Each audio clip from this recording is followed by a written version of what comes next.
जय श्री राम। मंगल भवने अमंगल हारी, द्रवहु सुदशरथ अजिर बिहारी। जय सिया राम जय जय सिया राम, दीन दयाल बिरधु संभारी।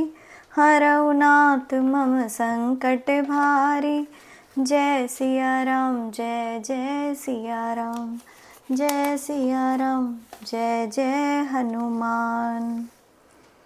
अपनी बुद्धि के अनुसार मैंने यह कथा कही, यद्यपि मैंने इसे पहले गुप्त ही रखा। बाद में जब तुम्हारे मन में अतिशय प्रेम देखकर ही तुम्हें यह कथा सुनाई। यह कथा धूर्त हठी स्वभाव के और श्री हरि की लीला को मन लगाकर न सुनने वालों से नहीं कहनी चाहिए, तथा लोभी, क्रोधी व कामी को, जो चराचर के स्वामी श्री राम जी को नहीं भजते, यह कथा नहीं कहनी चाहिए। ब्राह्मण द्रोही को भी यह कथा नहीं सुनानी चाहिए, भले ही वह देवराज इंद्र के समान ऐश्वर्यवान क्यों न हो। श्री राम जी की इस कथा के अधिकारी केवल वे ही व्यक्ति हैं जिन्हें सत्संगति अच्छी लगती है, जिनकी गुरु के चरणों में प्रीति है, जो नीति परायण हैं तथा ब्राह्मणों के सेवक हैं, वे ही इसके अधिकारी हैं। उन्हें यह कथा अत्यंत सुख प्रदान करने वाली है, जिसे श्री रघुनाथ जी अपने प्राणों के समान प्यारे हैं। जो श्री राम के चरण में प्रेम करके मोक्ष का अभिलाषी हो, वह इस कथा रूपी अमृत को प्रेम पूर्वक सुने। हे पार्वती, मैंने कलयुग के पापों का नाश करने वाली तथा मन के मैल को दूर करने वाली राम कथा सुनाई। यह राम कथा जन्म मरण रूपी रोग को नष्ट करने के लिए संजीवनी बूटी है। वेद और विद्वान व्यक्ति ऐसा कहते हैं। इसमें 7 सुंदर सीढ़ियां हैं जो श्री रघुनाथ जी की भक्ति प्राप्त करने का मार्ग हैं। जिस पर श्री हरि की कृपा होती है, वही इस मार्ग पर आगे बढ़ता है। जो कपट छोड़कर यह कथा गाते हैं, उनकी मनोकामना सिद्ध हो जाती है। जो इसे कहते सुनते और इसकी प्रशंसा करते हैं, वे संसार रूपी समुद्र को गौ के खुर से बने हुए गड्ढे की भांति पार कर जाते हैं। याज्ञवल्क्य जी कहते हैं, सभी कथाएं पार्वती जी के हृदय को अत्यंत प्रिय लगी और वे बोली, स्वामी की कृपा से मेरा समस्त संदेह जाता रहा और श्री राम जी के चरणों में नवीन प्रेम उत्पन्न हो गया। हे विश्वनाथ, आपकी कृपा से मैं अब कृतार्थ हो गई। मेरे मन में भी राम भक्ति हो गई और मेरे संपूर्ण क्लेश नष्ट हो गए। शिव पार्वती का यह कल्याणकारी संवाद सुखदायक तथा शोक को नष्ट करने वाला है, जन्म मरण का अंत करने वाला, संदेहों का नाश करने वाला, भक्तों को आनंद देने वाला तथा संतों को प्रिय है। जगत में जितने भी रामोपासक हैं, उनको तो इस राम कथा के समान कुछ भी प्रिय नहीं है। श्री रघुनाथ जी की कृपा से मैंने यह सुंदर और पवित्र करने वाला चरित्र गाया है। तुलसीदास जी कहते हैं, इस कलिकाल में योग, यज्ञ, जप, तप, व्रत और पूजन आदि कोई दूसरा साधन नहीं, बस श्री राम जी का ही स्मरण करना, श्री राम जी का ही गुण गाना और निरंतर श्री राम जी के गुण समूह को ही सुनना चाहिए। पतितों को पवित्र करना जिनका महान बाना है, ऐसे कवि वेद, संत और पुराण गाते हैं। रे मन, कुटिलता त्याग कर उन्हीं का भजन कर। श्री राम को भजने से किसे परम गति नहीं मिली।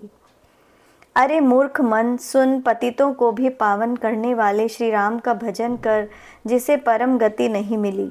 गणिका, अजामिल, व्याध, गीध, गज आदि अनेक दुष्ट, आभीर, यवन, किरात, खस, चांडाल आदि अत्यंत पाप रूप भी केवल एक बार जिनका नाम लेकर पवित्र हो जाते हैं, उन श्री राम जी को मैं नमस्कार करता हूँ।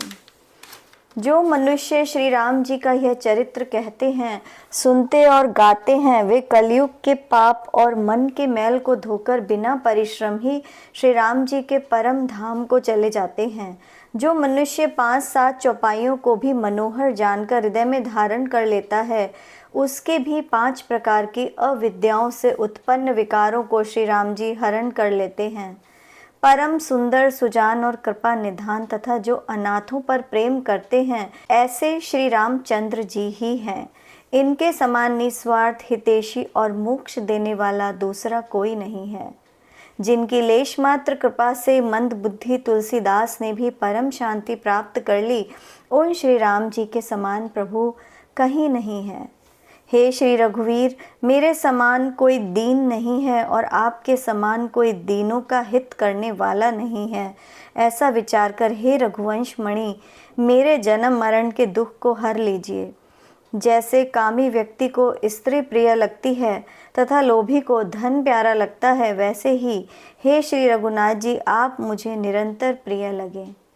श्रेष्ठ कवि भगवान श्री शंकर जी ने पहले जिस दुर्गम मानस रामायण की श्री राम जी के चरण कमलों में अनन्य भक्ति प्राप्त होने के लिए रचना की थी, उस मानस रामायण को श्री रघुनाथ जी के नाम से निरत मानकर अपने मन के अंधकार को मिटाने के लिए तुलसीदास ने इस मानस के रूप में भाषाबद्ध किया।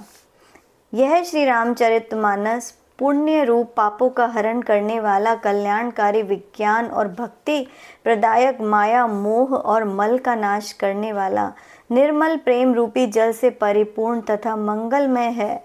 जो मनुष्य भक्ति पूर्वक इस मानसरोवर में गोता लगाते हैं, संसार रूपी सूर्य की प्रचंड किरणें भी उन्हें चंद्र किरणों के समान शीतल लगती हैं। मास पारायण 30वां विश्राम, नव पारायण 9वां विश्राम। इति श्रीमद् रामचरितमानसे सकल कलिक लुष विध्वंसने सप्तम सोपान समाप्त। उत्तरकांड समाप्त। मंगल भवने अमंगल हारी, द्रवहु सुदशरथ अजिर बिहारी।